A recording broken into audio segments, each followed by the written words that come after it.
They thought he was an easy target. They didn't know he was a Navy-trained expert who's taken down far more dangerous threats. The night air in Jackson, Mississippi was thick and humid, clinging to everything it touched. Caleb Reed sat on the porch of his newly purchased home, sipping a glass of iced tea as he watched the quiet street. At 48, Caleb was a man of few words, but many stories. Most people wouldn't guess by looking at him that he'd spent over 2 decades in the Navy, serving on missions so classified they didn't even have names. This house was his sanctuary, a place to finally lay down roots after years of constant movement. It wasn't anything fancy, just a small, one-story place with a wide porch and a big oak tree in the yard. To Caleb, though, it was everything he'd ever wanted. Quiet, solitude, and a fresh start. The neighbors had taken notice of him, as neighbors in small towns often do. Caleb felt the weight of their eyes when he walked down the street or picked up his mail. Some gave polite nods, others offered tight-lipped smiles. A few didn't bother hiding their suspicion, their glares lingering a little too long. Caleb brushed it off. He'd faced worse things in life than cold stares. But there was something in the air that he couldn't ignore. It started small, gossip that seemed to ripple through the town like an invisible current. A man like Caleb, with his dark skin and quiet demeanor, stood out in this mostly white conservative neighborhood. He heard snippets of conversations at the hardware store or on the street corner. Words like, "doesn't belong," and "watch yourself."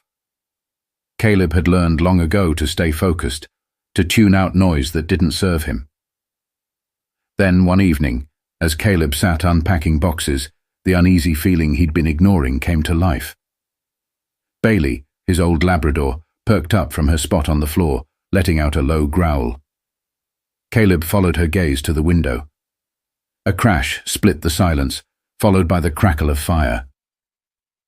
Caleb bolted to the door and threw it open. His heart sank as he saw the flames licking at the edge of his lawn.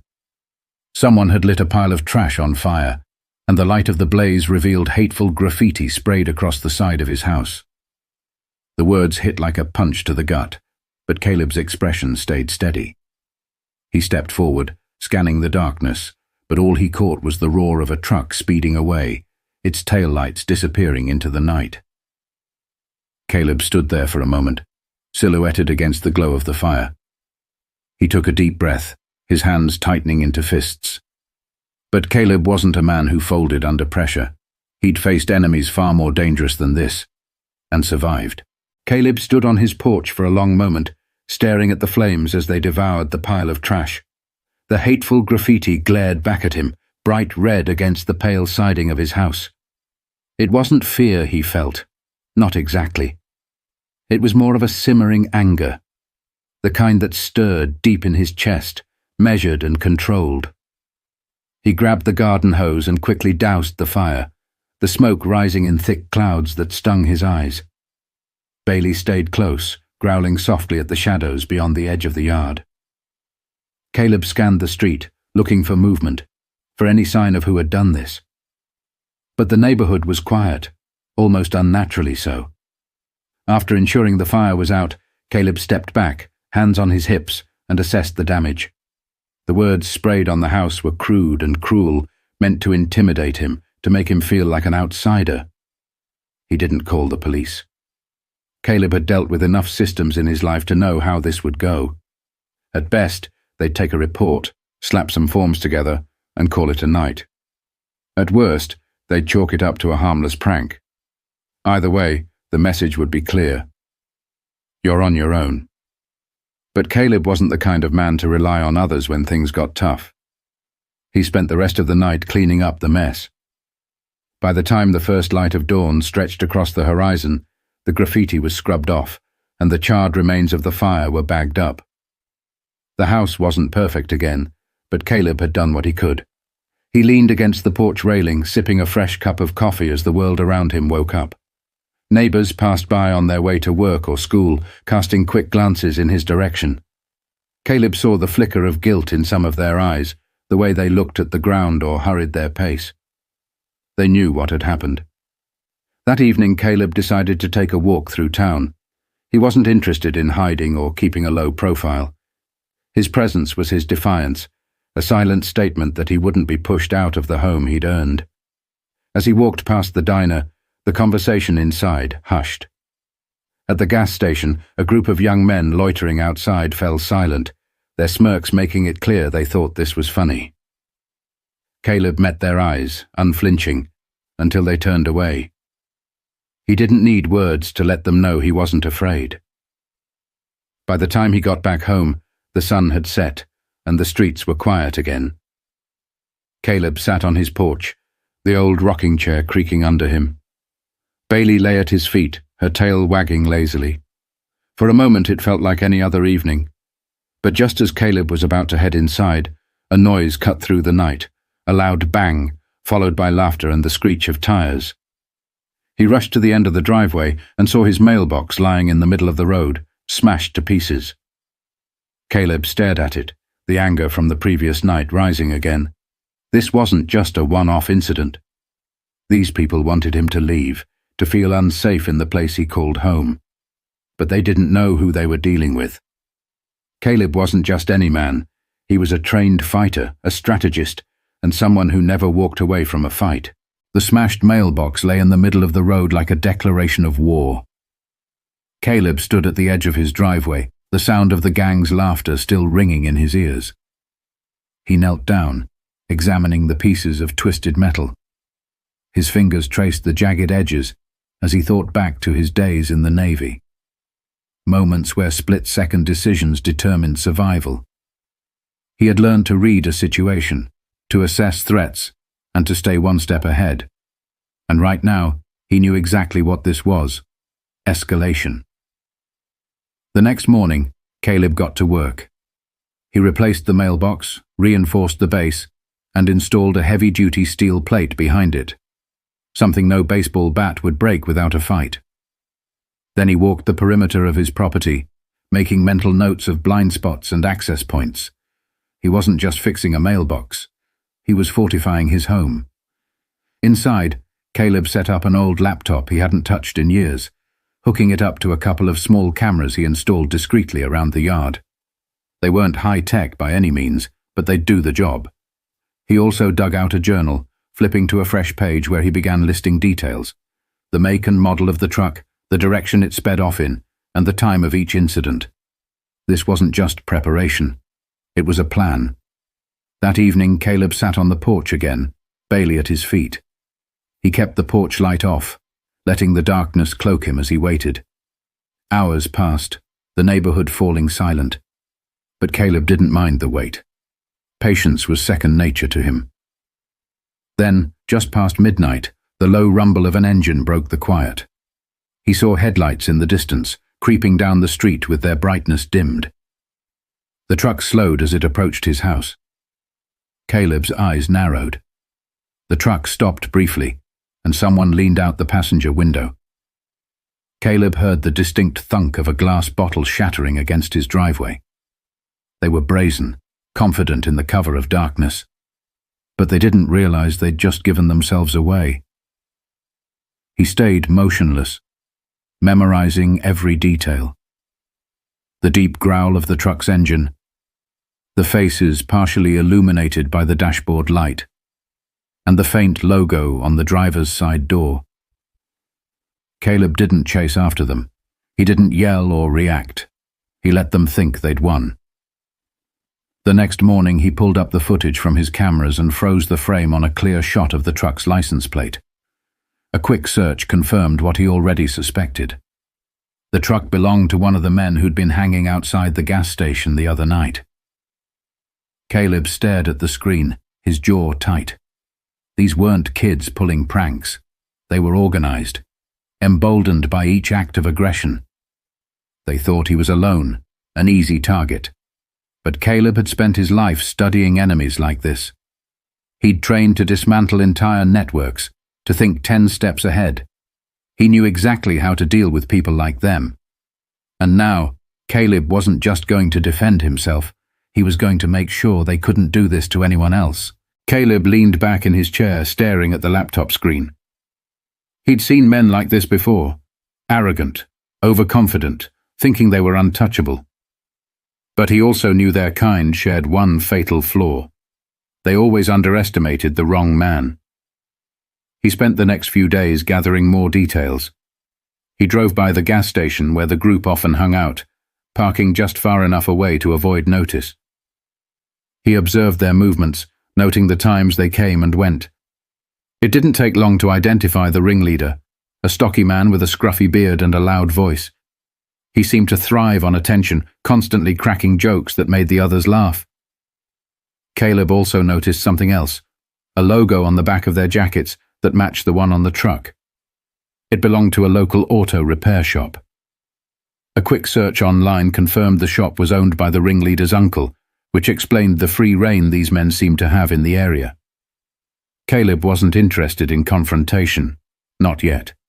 He wasn't the kind to throw punches unless absolutely necessary. Instead, he started with their weak points. The first step was subtle.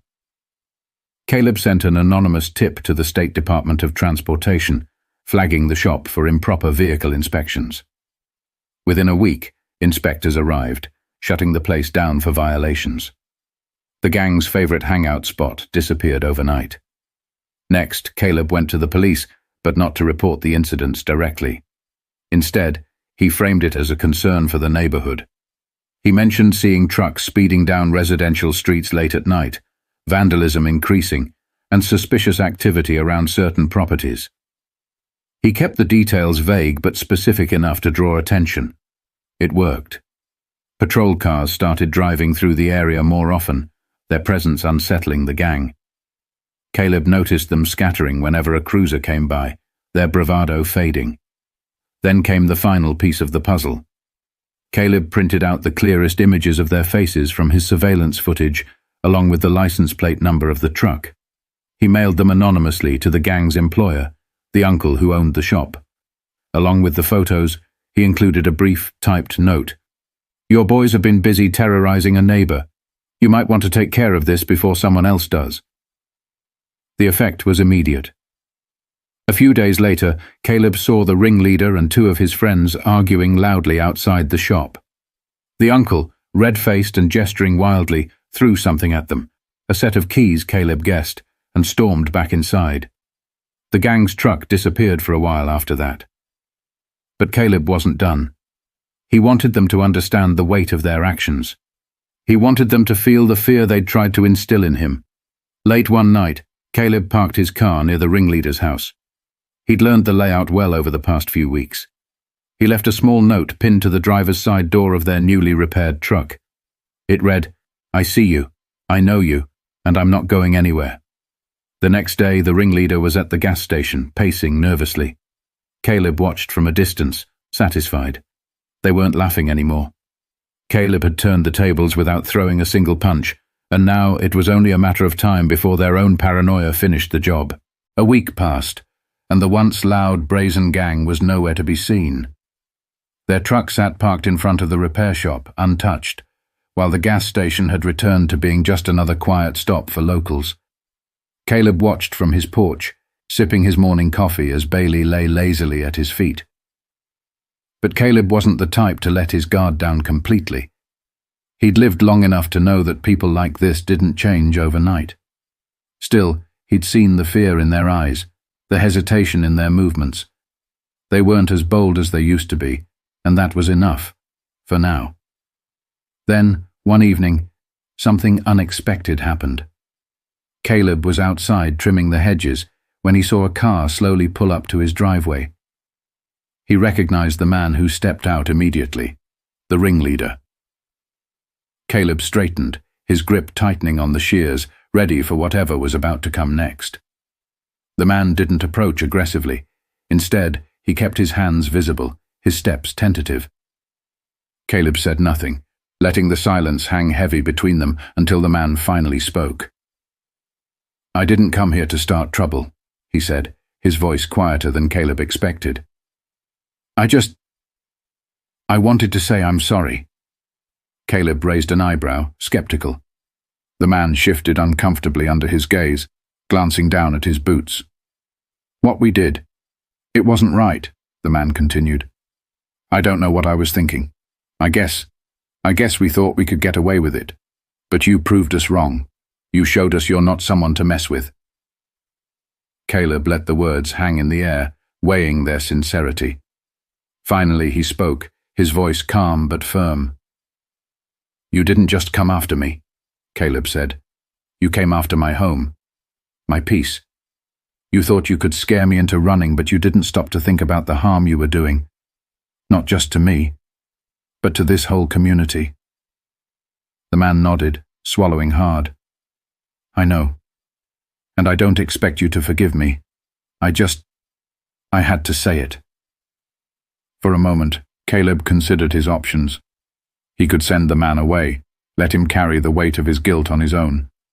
Or he could do something harder, something that required more strength than any fight he'd ever been in. You've got a lot to make up for, Caleb said finally. But it starts with this. Owning what you did.